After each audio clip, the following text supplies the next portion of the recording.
Buying a new home always provides a refreshing feeling, no matter how many times you've done it before. To some, it gives them a sense of accomplishment, while others use this opportunity to have a fresh start. But for John Sims, he just wanted a humble and quiet home to live in. Little did he know, he's about to get more than he bargained for. Hello, wonderful people. I'm Scott Leffler for Wonderbot, and here is... He thought it was just a rumor, but what he found in his backyard left him shocked. But before we start, please give the video a like and make sure to subscribe to Wonderbot and hit the bell so you'll never miss any uploads from us.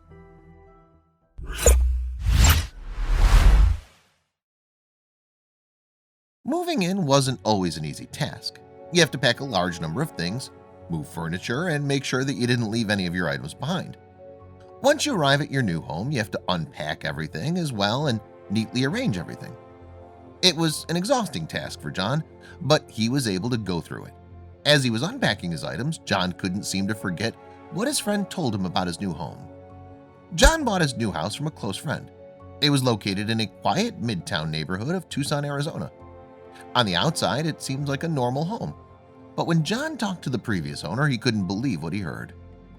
Before John moved in, his friend already told him about the strange rumor surrounding the house. His friend said that there was something buried in the backyard. John dismissed the idea and just thought of it as nothing more than an urban legend. But John couldn't seem to shake off the thought now that he's all settled down and moved in. Could his friend be right? The more John tried to push the idea away from his head, the more he found himself thinking about it again. It gradually became his obsession. John decided he had had enough of it and was determined to get into the bottom of this mystery. He knew the only way to satisfy his curiosity is to find out what's buried in his backyard himself. But was he prepared enough for what he was about to see? John took matters into his own hands. When his friend first told him the story, John jokingly said he might need to borrow a shovel to investigate it if it was real. But soon enough, John realized that it might take more than a shovel to get to the bottom of things. He didn't know what he should look for, but just the thought of something might be buried in his backyard was enough to drive him to take action. It was such an interesting thought to John. What could it be? He would often find himself asking that question. John grabbed a shovel and went to his new backyard. Initially, he was worried about the mess that he was about to make. I'll just fill the holes up when I'm done, John thought to himself. Without any more hesitation, John started to dig. Sweat started to drip across his face, and he felt his palms soaking with sweat as well. The summer heat in Arizona was starting to get to him, but his curiosity just wouldn't leave him alone. A lot of people would have given up already and called it a day, but not John. In case he couldn't find anything, he had nothing to lose, aside from ruining his backyard with holes. But if he did find something, he thought that it might potentially change his life. So he kept digging. John wasn't exactly an expert when it came to excavating lost treasures, but he did his best. He had no idea where he should dig, but he kept doing it anyway. After a few hours of laborious digging, John had already dug up a total of 4 holes. But to no avail. All the holes were empty. John then called it a day. But could he really give up that easy? Although John had taken a break from digging, he had another idea. On the next day, he decided to consult Tucson's municipal records in hopes of finding out the history of his home and finding a clue as well. He kept his eyes peeled and thoroughly scanned the pages. After patiently reading each page, John finally found a lead.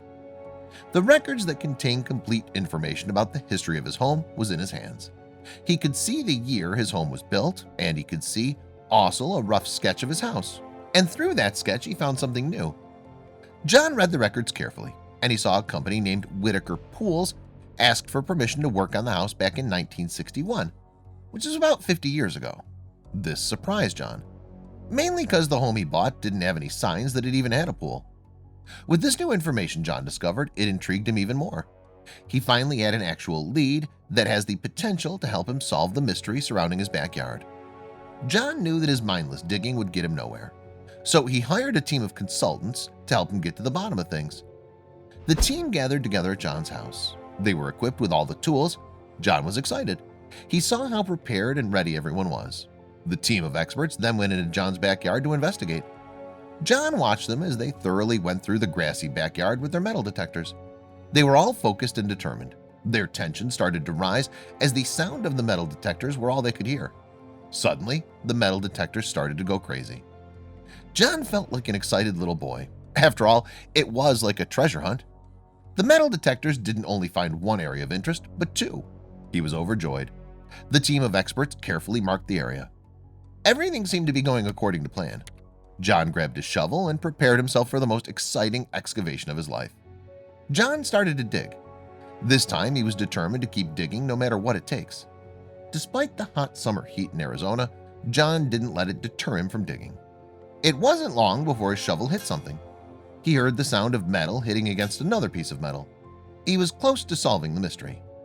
John couldn't believe his eyes. They tried to dig it up more clearly to see what it was. It seems they dug up a mysterious entryway. But where does it lead to? The experts discouraged John from entering the hatch himself, since there's a risk that the inside might contain toxic fumes. So they asked for help from more people. As John waited patiently for help to arrive, he couldn't help but ask himself, what could it be? After the extra help arrived at the scene, they opened the mysterious hatch in John's backyard, revealing a spiral staircase that led downstairs. But John knew that simply going down the staircase without a plan would just result in a disaster. After all, the hatch might have been made more than 50 years ago, and the structure might be too unstable. It was too dangerous to just go inside. But John didn't want to quit, so he made a plan. John, along with his friends, reinforced the entryway with new rebar and concrete. They did this to minimize the risk of it collapsing when they enter. Aside from that, John also installed an electrical line that would illuminate the space. Before entering the hatch, John and his friends also installed a pipe that would pump fresh air into the entryway. But they had one more problem. John was worried that the stairs were too rusty. Before finally going down the entryway, John did one more thing. He bought a long ladder and securely placed it into the hatch. They were finally ready to go inside. When they reached the bottom of the hatch, they encountered a complex tunnel system. John recalled what he saw in the records. It's possible that Whitaker Pools did construct something in the house 50 years ago, but it wasn't a pool. It seems these witty businessmen saw that the Cold War was an opportunity to expand their services. After all, they realized that building fallout shelters wasn't that different from building pools. John thought that the owner of the house 50 years ago might have thought that building a fallout shelter might help them with the Cold War.